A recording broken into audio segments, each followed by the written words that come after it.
What's up, it's Joe with OCDetailing, and behind me I have a Mercedes EQS. Most of the time we talk about all the fun stuff we do with cars like paint protection film, window tints, ceramic coatings, other cool things to protect and make your new car look cool. But this one I actually want to talk about the car because we have all these new cars coming to market that are competitors to my favorite EV, a Tesla. So I like to really look these things over and kind of see the ins and outs of them and give you my opinion of what I think about these cars. I know it's not normal for me to do a car review other than every once in a while, so let's talk about this one. It kind of feels like a Mercedes CLS to me, which that rounded back, which Mercedes were the first ones to do that in 2006. It's like the Grand Coupe look. And this car takes that same kind of look and makes it a little more bubbly, which is cool. It looks pretty unique. It definitely stands out. It makes you know that this is a Mercedes and it's an EV. There's nobody who wouldn't see this on the road and wouldn't think that about it. Walking around the car, some of the things that I thought were interesting, this massive front grille that says Mercedes 1, 2, 3, 4, 5, 6, 7, a bunch of times. It says it a bunch of times. It lets you know very much this is a Mercedes-Benz, which I think is pretty fun. The other thing I noticed was it has this really cool light that goes across here, right? Along with that, this car has these matrix LEDs that are activated that are awesome. It's the coolest lighting system I've ever seen on any car, period. The wheels on this car, I think they were going for aerodynamic type of wheel. I didn't read anywhere that these increase the range, but they definitely look like they're designed for that because traditionally Mercedes do really big open spoke wheels. To the side of the car, you know, the door handles, this is a common thing with EVs. We see it on the Tesla, we see it on the Lucid, and we see it on the Mercedes. They have the pop-out door handles. This is a drag coefficient thing, I think is why we see all the cars with the coefficient, with the handles like that. It's pretty nice. Mercedes, when it pops out though, it's a very firm feeling door handle. It's when you pull on it, you actually have to give it a pretty solid tug, and the door feels very heavy on this car, as it should. It's a Benz, you know, they're kind of built like tanks.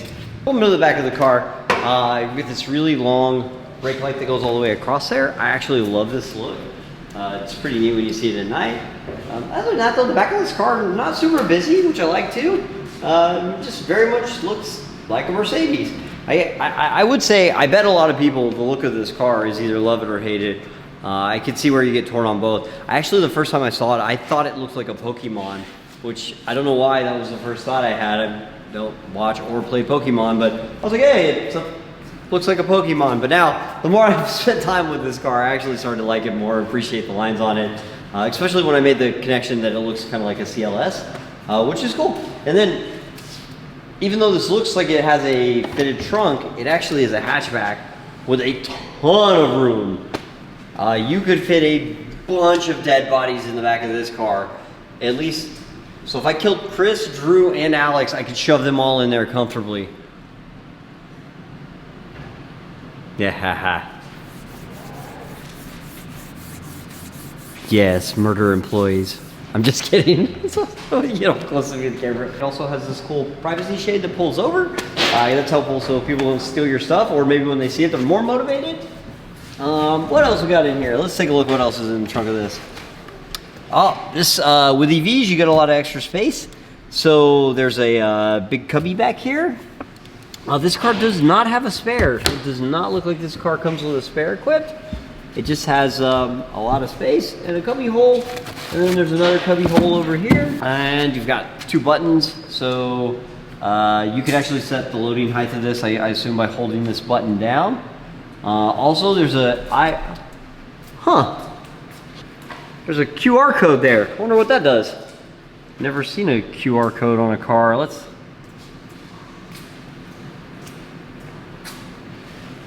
It's a video, a very small half an inch video. What is? Don't mind my porn up here. It's Alex is using. Oh, there we go. Okay, so the QR code is showing me a guy in white demonstrate, how to do the hokey pokey. Oh look, it zoomed in on his crotch. Okay, check 1, active. I think it's telling you how to use the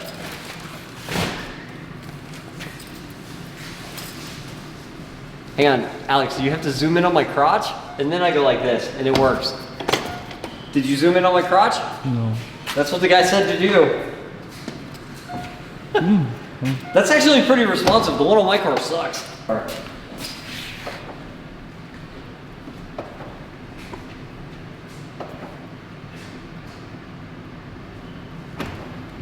Okay, so there's some certain way you caress this door handle that makes it that makes it open the right. Okay, I'm just gonna throw it out there. All these EVs lately, really annoying.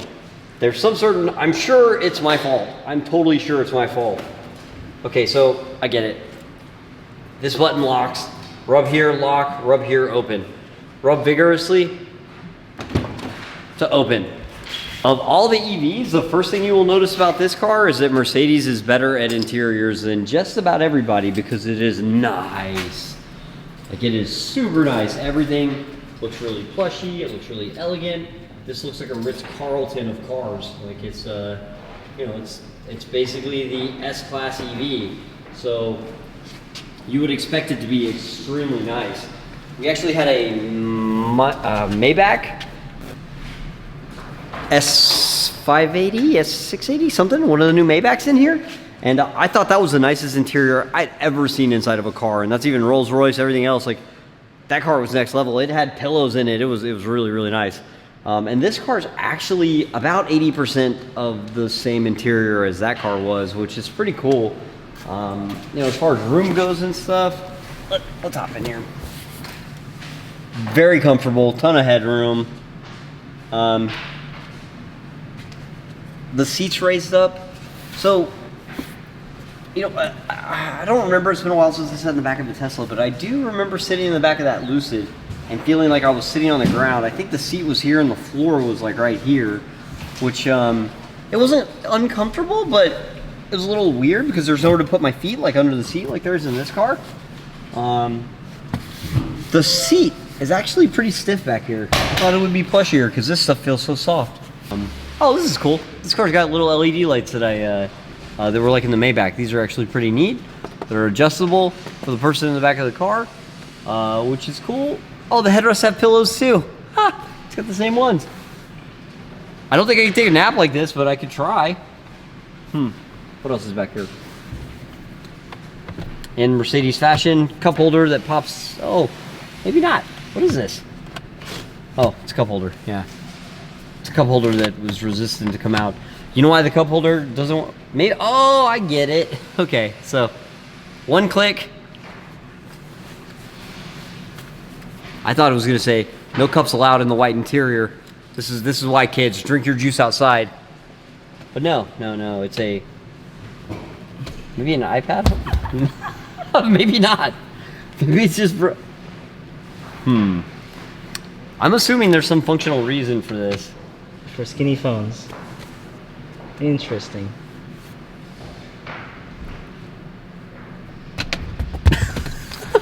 Maybe.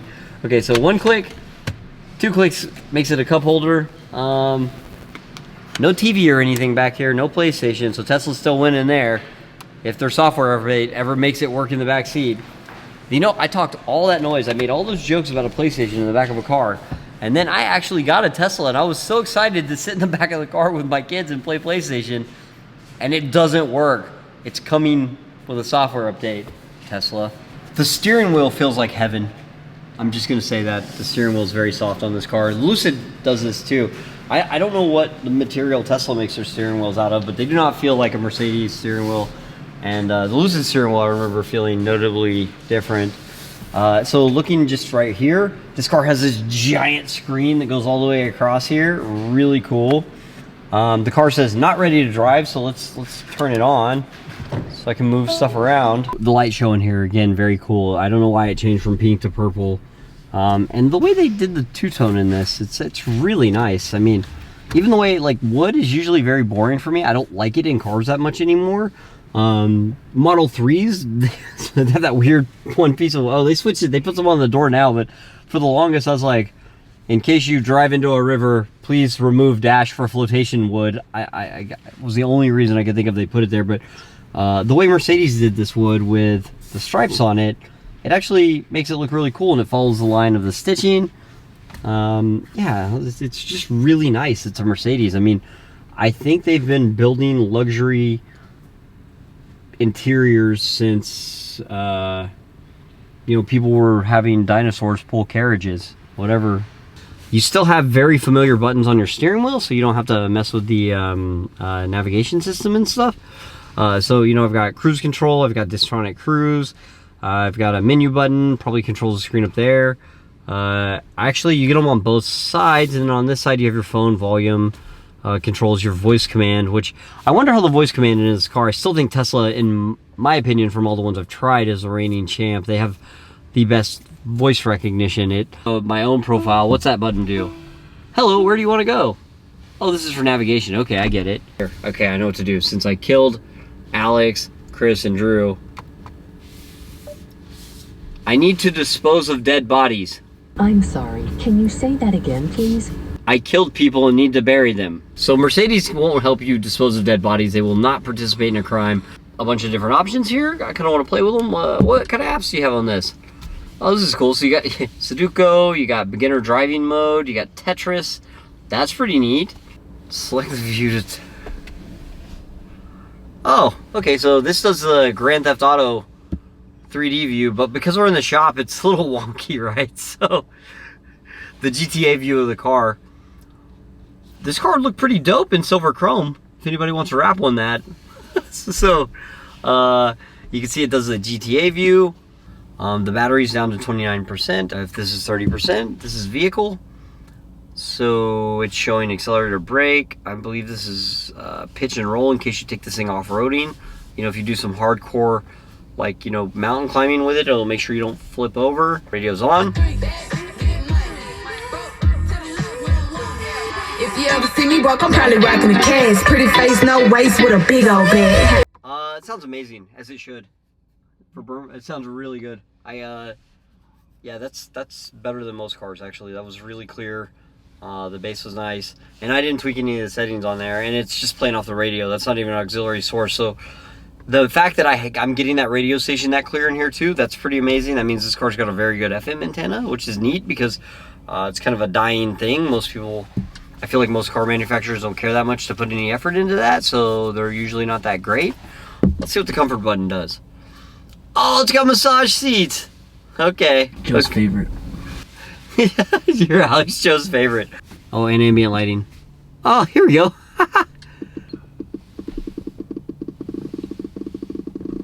You can change the whole spectrum. That's pretty cool. Brightness. Effect. Oh, the climate effect. That's really neat too. So I think if I turn this down, it should turn everything blue.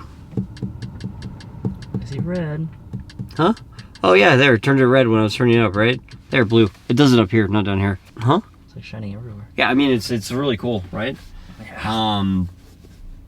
Yeah, Mercedes upped their neon lighting game, which is funny because, you know, I used to make fun of Fords because they would let you change the lights in autofocus ST, and that wasn't anywhere near this cool, but it was like, I was like, what a gimmick.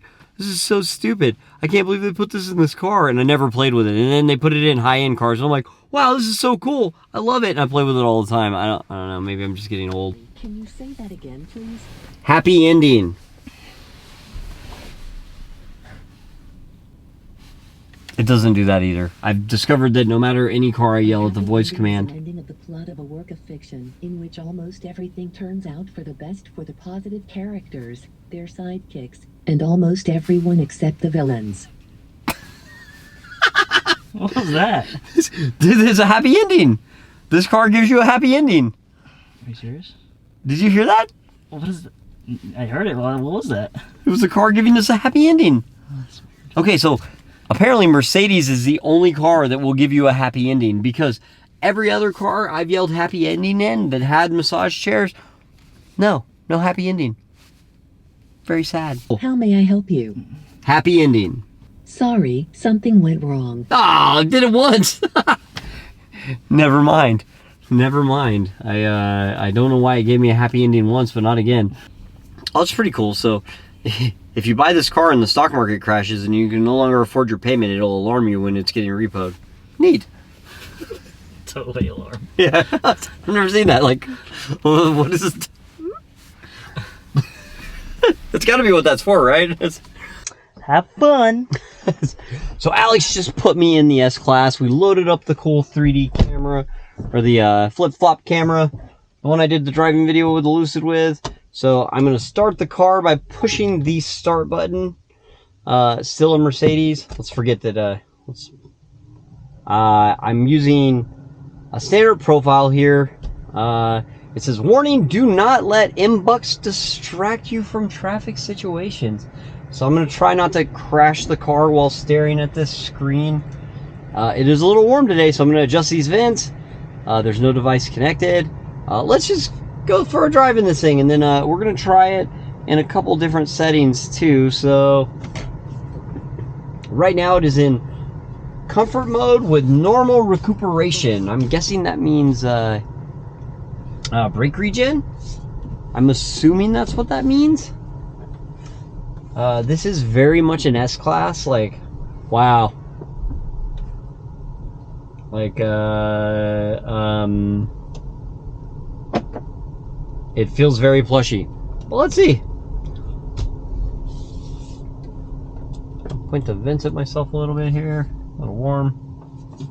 Not too bad though, because this car has 3M crystalline cutting out some of that heat coming in.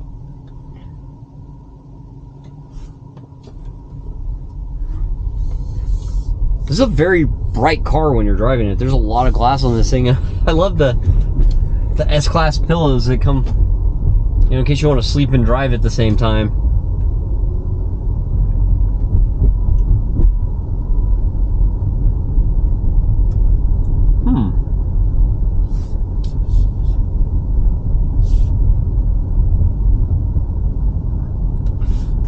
You know, this actually feels much more like a traditional car than, oh, there's regen.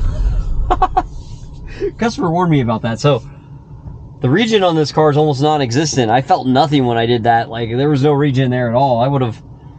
I literally just got out of a Tesla. So, getting out of a Tesla and getting into this, it feels very different. So, I'm going to put it in sport mode. And let's jump on it just a little. Nothing too crazy. I mean, I wouldn't say it's underpowered, but I wouldn't say it's overpowered either. It doesn't slam me back like, you know, some of the crazier EVs do, like a Model S Plaid or, but it definitely has power. It definitely will go. I felt that for sure. It's a super plushy car though. Like this feels really nice. I mean, it's an S-Class, so you gotta just know that everything in here is Mercedes-Benz top of the line luxury line on a car. So it's all very, very nice, and you can just feel the materials. Steering wheel again feels like heaven. So we'll do a quick drive up here, and then we'll flip around and come back.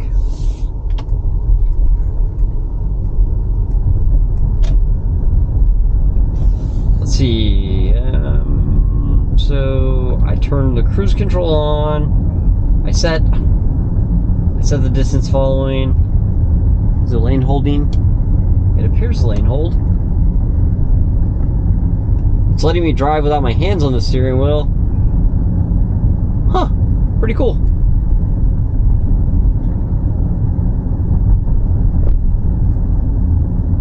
It's not too bad. And then the 3D map navigation is actually really neat in this car. I don't know how to activate it, but apparently when this does the 3D Navi, it's pretty neat because it'll actually show you like you know, all the buildings in 3D and stuff.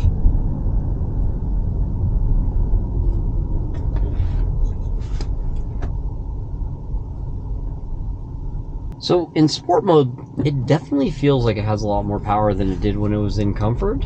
Like in comfort mode, this car actually feels a little bit like a boat. What else can I change with this? I can go sport, I can go comfort, I can go individual, and you can go eco. It's very dramatic, the pedal feel difference.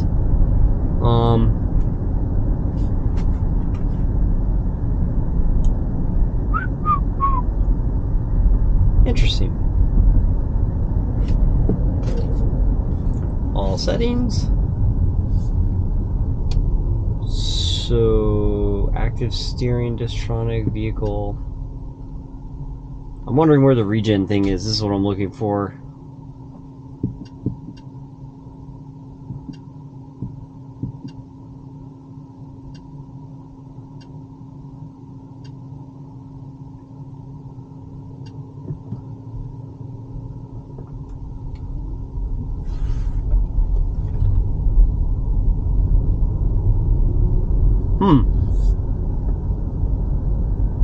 I don't know where the regen button is in this, but from what I can tell, like, that's my foot off the pedal. Like, so in most EVs, when I let my foot off the pedal, the car almost does a nosedive from the regen. I see it says normal recoup here. I just don't know how to change that. This is really quiet too. This car is very, very quiet. I want to say this is the quietest EV I've been in. Let's get a comparison.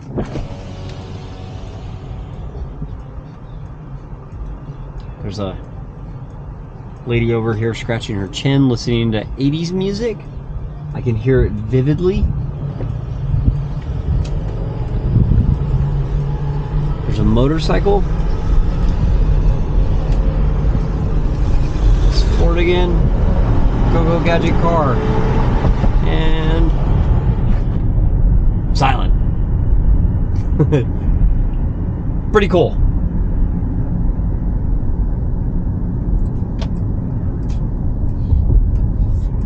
This feels a lot more like a car than any other EV I've ever driven. It feels like an ICE car, which I don't know if it's a good or a bad thing.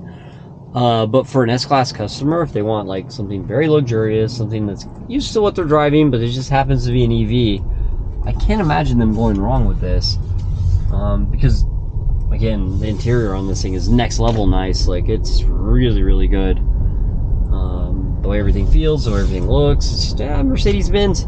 They were building luxury wagons when they were being, you know, back in the day. The way it describes this is it's a Mercedes without an engine. That's it. It's just an electric motor Mercedes. It's very, very, very nice. And it's got enough power. I bet getting driven around in this thing would be great. And the customer said this. He has a Model S, and then he has this car, and he said he likes to drive his Model S, and he likes to ride in this. And I was like, oh, he's driven around. But no, he said while he's driving, he likes to ride in this. And that makes so much sense to me right now, because honestly, like, you're driving a Tesla, you kind of feel like you want to drive it. You want to beat on it. Like, here, let's go. Let's drive fast. Let's be a little aggressive. I even felt the same way in the Lucid when I drove it. But this car, I don't feel like that. I just feel like I want to chill. Like, I have no desire to ride right behind this person. I have no desire to go faster. It's just a really comfortable car. And it's an S-Class. So, you know, that makes all the sense in the world. I think what Mercedes did, they got it right. And, you know, Mercedes actually was ready to go full launch with their EVs. I believe it was when the e-tron came out, maybe in like 2017, or 2018, and they literally almost scrapped their whole program because they realized that their EV was not good enough and they weren't happy with it. So they went back to the drawing board, and this is the EV, the first one they came out with, is this EQS, which they launched the flagship to show off what they can do with EV tech, which, honestly, it's pretty cool, because everybody seems to do the same thing with the EVs, is they make these really sporty cars that are fast and fun. Well, the higher end ones, then you got your Leafs and stuff that are just, you know, toasters on wheels, but they're totally functional. It's a functional toaster on wheels. But Tesla, you know, Lucid, BMW has an EV coming that's, I'm sure, imagining it's going to be basically a race car. But this feels like a car. I mean, just there's no motor, but it very much feels exactly like you would expect an S-Class to feel. It's super plushy. I could run over somebody with this and I might not even notice because the suspension is so well tuned to be comfortable inside the car, so you don't feel anything. There's room in the back to put them back there. I know I make all these dead body jokes, but I can see the regen working here. I see it recouping. Pretty cool, but it's really minimal. You actually can't one pedal drive with this car in this regen setting. Let's see if I can find the regen setting.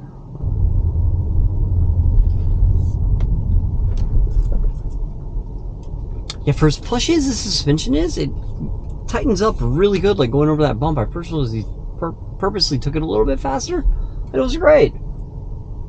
Yeah. Now we're back at the shop. The camera in this is super clear, too. It's like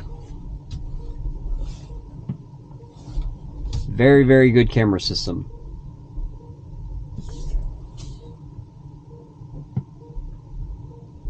To stop you from curbing those awesome wheels that look expensive to repair or hard to repair. Thanks for going for the ride. Thank you for going for a ride with me in this very plushy Mercedes. Oh. That's something else too. There's a start and stop button in here, which I wonder what happens if you just get out of the car with it on and lock it, because I can imagine a lot of people, if you're going from another EV to this, you'll forget to turn it off. Just a minute, you've forgotten your phone. Alright, so I went on my drive, I checked this car out. My thoughts on this are, if you are looking for an EV that drives like a car and is as comfortable as they come, this is your car. Literally the nicest interior out of all the EVs I've ever seen, but it's an S-Class, so what do you expect? And that being said, I'm still torn. I don't know if I love it or hate it, but it is a very, very, very nice car, and it's very expensive. But I'm torn because it didn't feel like an EV when I drove it. It's definitely something you would like to be ride around in, not drive around in. Thanks for watching. I'm Joe with OC Detailing. Please subscribe for more videos.